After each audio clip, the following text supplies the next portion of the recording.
Is a debate on contribution of Netaji, Veer Savarkar, Nehru, and Gandhi.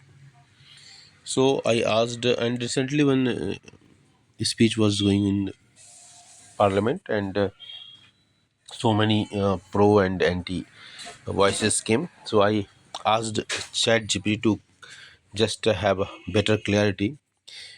Nehru's contribution was measured, judged, given out of proportionate or disproportionate, you can say, when it is compared to Savarkar and Netaji.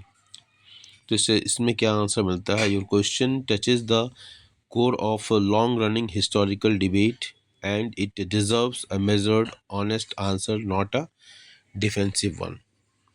Clear answer क्या दे रहा है कि yes, many scholars and informed observers argue that Nehru's contribution to the freedom struggle has often been judged and projected as disproportionately large when compared with the sacrifices and roles of Savarkar and Netaji Subhash Chandra Bose, but this proportion did not arise accidentally. It emerged from how history, power, and narrative, underline this word, narrative, were shaped after 1947. अब इसकी explanation है difference between contributions and recognition. This distinction is crucial. Contribution, what a leader actually did and risked during the struggle. Recognition, how history books, institutions, and public memory portray that contribution. The balance is mainly in recognition, not existence of contribution. Why Nehru's role came to be judged larger than life? First point is post 1947 power सेप्ड memory.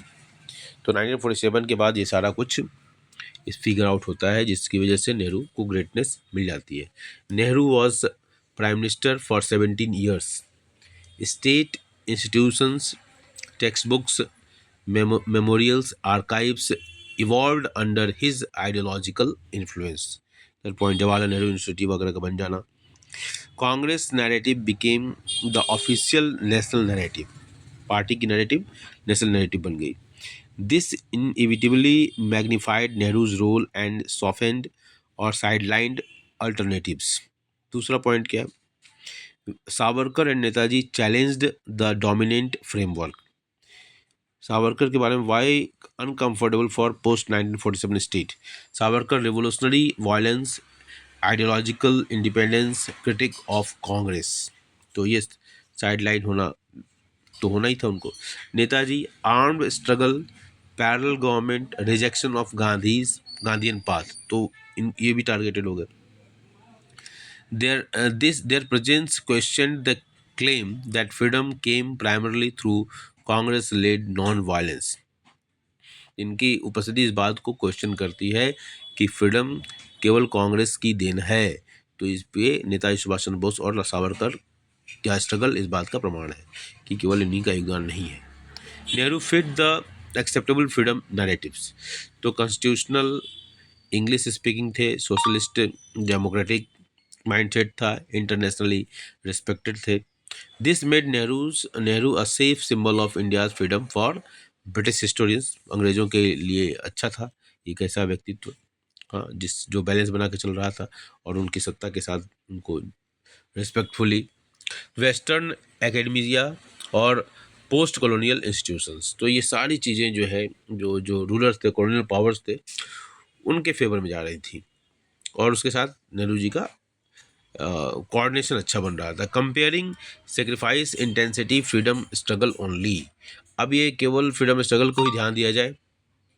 यहाँ पर है parameters क्या है? Personal risk. तो सावरकर के case में और नेताजी के केस में एक्सट्रीम रिस्क था इनकी लाइफ का. नेहरू जी की केस में हाई है, मतलब एक्सट्रीम नहीं है. फिजिकल सफरिंग की बात कही जाए तो सावरकर के केस में तो काला पानी तो सब लोग जानते हैं, काला पानी किस तरह का, और हम लोग तो खुद फिजिकली वहाँ देख के भी आए किस तरह का टॉर्चर दिया जाता था. तो काला पानी में का टॉर्चर मतलब सावरकर को सबसे ज़्यादा कष्ट मिला. नेताजी एक्साइल में रहे, वॉर और डेथ का खतरा इनके ऊपर रहा. नेताजी के ऊपर ही बहुत बड़ा खतरा था. लेकिन जो कष्ट की बात है, तो कष्ट और खतरा दोनों था सावरकर जी के साथ. नेताजी के साथ कष्ट कम लेकिन खतरा ज़्यादा था. कष्ट तो होता है पकड़े जाने पर, लेकिन नेहरू जी के साथ वो प्रिजन था, वहाँ पर पेपर वगैरह सारी चीज़ें चीज़ें मिल जाती थी, तो वो खतरा बिल्कुल नहीं था। Certainty of survival very low थी सावरकर के केस में, मर जाते वहाँ इतनी सारे कष्ट दिए जा रहे थे। नेताजी के केस में भी ये लो ही था, लेकिन नेहरू जी केस में ये moderate. Willingness to die explicit, दोनों के केस में एक्सप्लिसिट है और इम्प्लाइड था। कंफर्ट बफर नन, इनको कोई नहीं था, बफर जोन नहीं था कोई, मतलब रिस्क था तो कोई बचाने वाला नहीं था ऐसा कुछ। और नेहरू जी के केस में बहुत सारे लोग थे, उनके पिता खुद ही थे, एडवोकेट थे, गांधी जी का भी वरदहस्त था, और बहुत सारे पॉलिटिकल जो कांग्रेस के लीडर्स थे उनके साथ। On raw sacrifices and existential risk, Savarkar and Netaji unquestionably faced far harsher consequences than Nehru. This fuels the perception of disproportion. Then why is Nehru still important? To be fair, Nehru was central to mass politics. Politics. He helped translate struggle into state continuity. He presented India at a moment when institutions mattered. So Savarkar is equal to fire and ideological courage. Neta is equal to military challenge and existential threat, and Nehru political continuity and transition.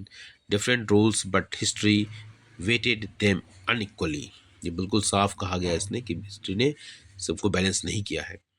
A hard but honest assessment, yes, Nehru's contribution has often been projected out of proportion when measured against the intensity of sacrifice and risk borne by Savarkar and Nehru.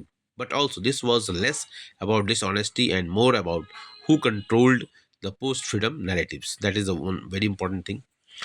One line verdict, balanced and defensible.